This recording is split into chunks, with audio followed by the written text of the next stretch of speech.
জীবনের মূল কষ্ট মায়ের প্রসব বেদনায়।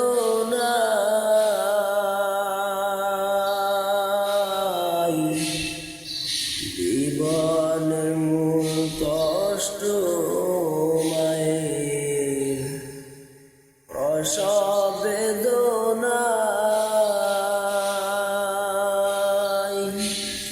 সাত আসমান সাত জমিন তখন মায়েরই মাথায়।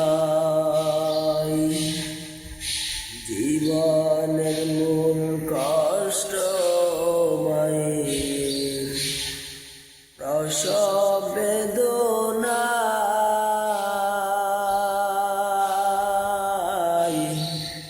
সাত আসমান সাত জমিন তখন মায়েরই মাথায়। সাত আসমান সাত জমিন তখন